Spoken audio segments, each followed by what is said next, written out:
Hi everyone, welcome back to FVSD Life. My name's Branwyn. For today's video I'll be talking to you about my hair and my hair journey.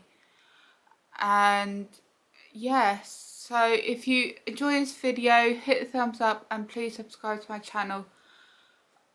When I hit 100 subscribers or more, I will be doing more videos, mainly about me being a carer. So yeah, and let's get into it. So with primary school, long story short, there were a few years where there was head lice going round. So yes, I did get it quite a few times. Mum was always on it immediately though. She used head lice treatment a handful of times. It was very rare. But she would comb my hair constantly. I'd walk in home, hair was perfect fine, go to school, head lice. But I never knew that your head is not supposed to burn with head lice treatment. But as you guys know, my mum hates the thought of putting any kind of chemical on me, on my sister, or on herself really. So she started doing research and she discovered, as I told you last week, about neem. And it was particularly neem oil which worked wonders with getting rid of the head lice. And then, so that's pretty much primary school. With secondary school, that's when my actual head was really, I don't know how to explain it really. It's like huge, and it's just going to sound absolutely disgusting, but huge clumps of skin was coming off my scalp and it was making my hair look really white. And so obviously if people were looking, they'd automatically assume that I had head lice. And yeah, so mum, once again, it cost her a bomb with hair. And I when I asked her what was most expensive, the skincare or hair care, and she said it was hair, because she asked everyone and everyone recommended loads of things, but for hair care loads of people recommended like different things for hair. But with skin it was like normal, it was just like Simple or Nivea or Garnier, or Neutrogena, and those are the sort of things that people recommended. But with the hair, my mum used me so much hair care products on me, and it was, oh my god. So what we discovered is that my head, like my scalp, is really, really sensitive, and also it's weird, it's sort of really dry. And so we always assumed it was dandruff. Once again, too much information, I know, but yes, it happens. And so everyone would say, okay, I suggest you either use, and the one everyone can probably guess, the very first one that everyone recommended, Head and Shoulders. I used that for about a week, and then we went, yeah, no. It made things worse, to be honest. And I also used that really weird bottle. I can't remember what it's called. It's something 39. I can't remember what it's called. And which also didn't work. Also, with certain hair care products, I was having a lot of reactions to it. So it was burning my head. It was making me itch like crazy. And yeah, it was just driving. It was heartbreaking for my mum as well. But I would say another hard thing during secondary school was me going to the hairdressers. It was horrendous. I mean, I hated going to hairdressers anyways, and there was this hairdresser that I found that I absolutely loved, and I trusted them so much. They always did my hair perfectly. The woman who always did it, she was perfect. She was brilliant. She was so kind. She always spoke to me a lot. And this, I'm not going to name it, but I'm going to say they do a lot of training for students with hair. That's all I'm going to say. And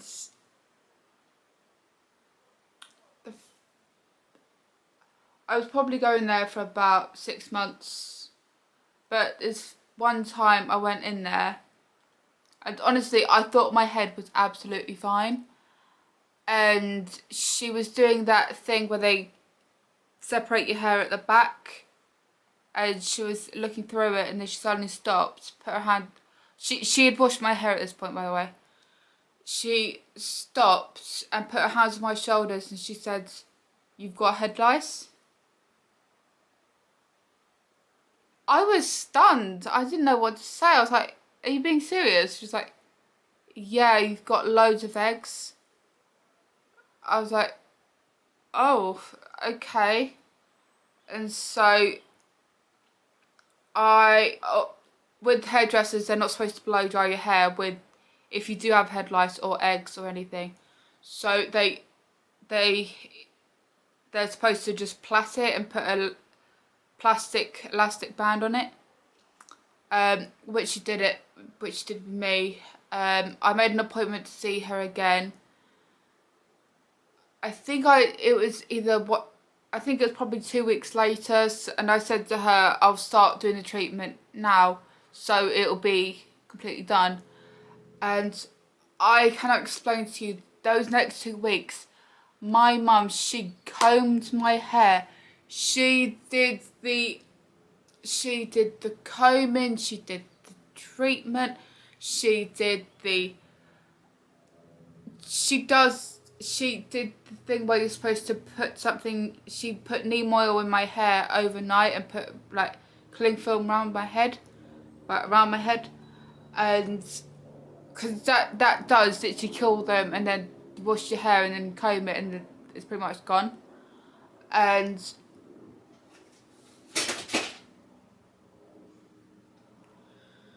so I went back to see her again, and she said, "Hi darling, how are you?" And I said, "Yeah, I'm good." And I whispered to her, "They're gone, they're completely gone."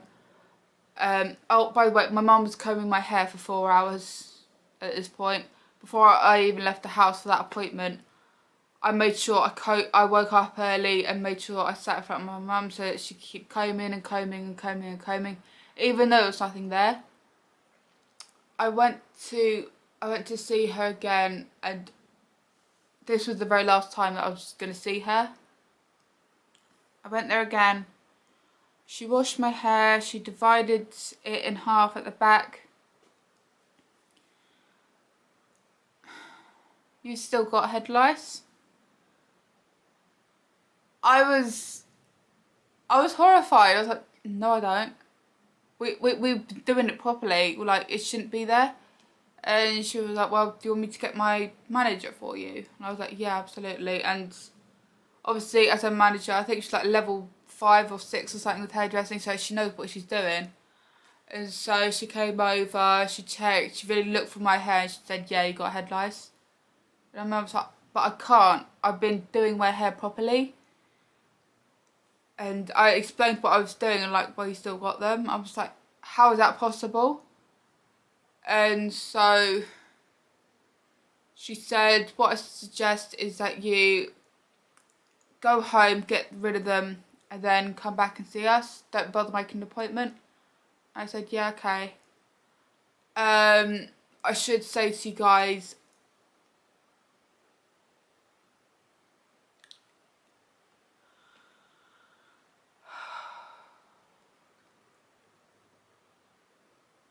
it was so traumatic, that appointment. When she was going through my hair, my heart was racing. My body was shaking. I was breathing heavily and fast. I didn't know what was going on, and I think I might have had my first panic attack. And so I did actually develop a fear of going to the hairdressers after the appointment. And but so I walked out with my hair soaking wet, tied back, and it was freezing that day. I was bawling my eyes out the minute I stepped outside really, and I phoned my mum because she had the hair appointment, but not with not at that hairdressing place. It was somewhere else. And I phoned my mum and I said, "Mum, they're not doing it." And she said, "What do you mean?" I was like, "Mum, they're not letting me get my hair cut. Apparently I've still got head lice." She's like, "But you can't." I was like, "No, I know." And she said, "Look, just come sit here, calm yourself down, and we'll go out for coffee afterwards." And I said, "Yeah, okay." And I went in there and I was still bawling my eyes out. And so my mum was getting her hair cut, and the hairdresser that was actually doing it, she looked at me and she said, "Are you okay?" And honestly, I could barely speak because it was so scary. I was still shaking. And my mum explained to her what was going on, and the hairdresser said, "Would you mind if I looked?" And I didn't really want anyone to look at me at that point, but I just said, "Fine, okay." And so she actually looked at my hair and she was like, "That's not head lice. It's not even eggs." And I said, "What is it then?"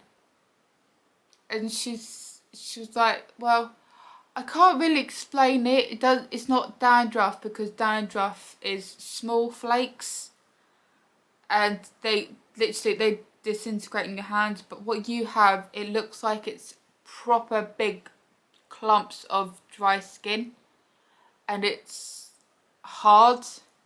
It sounds really grim, but that's what she said. And I was like, "Okay." Me and my mum just looked at each other really confused, like, what? And so the hairdresser, she said to me, "I'm happy to book you in for later on this week." And I said, "Yeah, okay." Oh my God. I hated going to the hairdressers, I did. And I spoke so I went to go see her again. I went to go see the new hairdresser. I never went back to that place. That other place, I never went back because that was horrifying. It was absolutely embarrassing. I had people staring at me, and it was just mortifying. And so yeah, I've never gone back to that place. Don't really want to. Never even walked past it. So yeah. But with this new place called Regis, love it so much. But I don't go there very much now because it does cost me a bit of dosh. And I went there to get my hair done.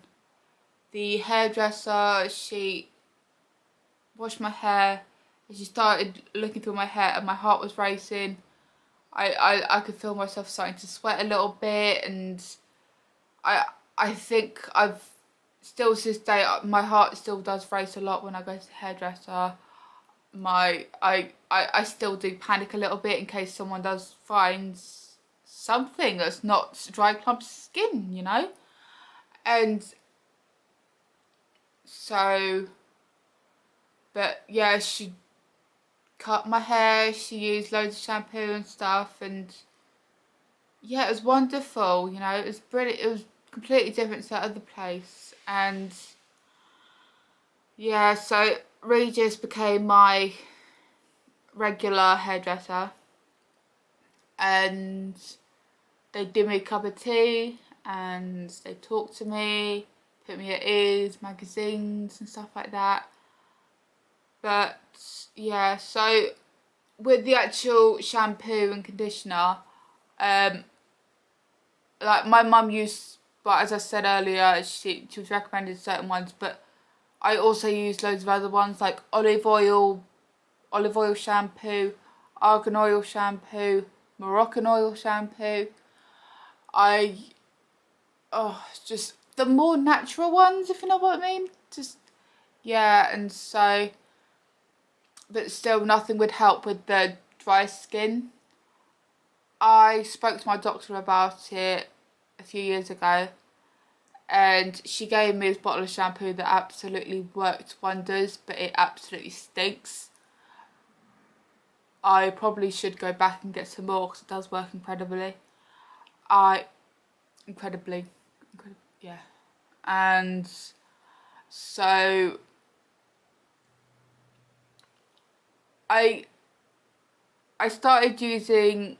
Well, my mum did more research, and that's when, like last week, she came across neem and neem genie, and the man that created these skincare products also does hair care products, and he gave me shampoo, and oh my goodness, it worked wonders.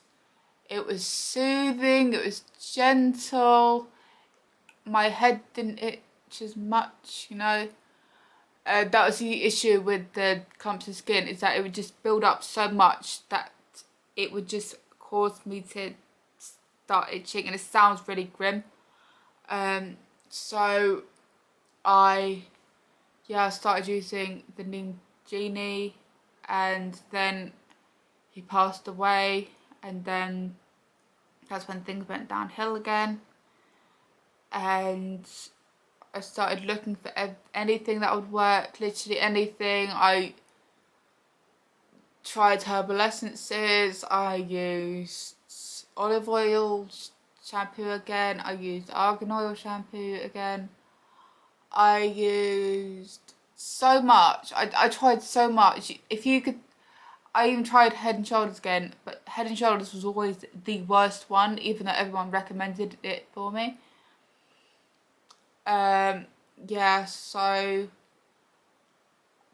but then I discovered a new product which I will be talking to you guys about next week, because next week I'm going to be showing you the brand that I use and the products that I use with that brand, and yeah, so I'm going to wrap that up now. If you enjoyed this video, hit the thumbs up and subscribe to my channel. Thanks you guys, stay safe.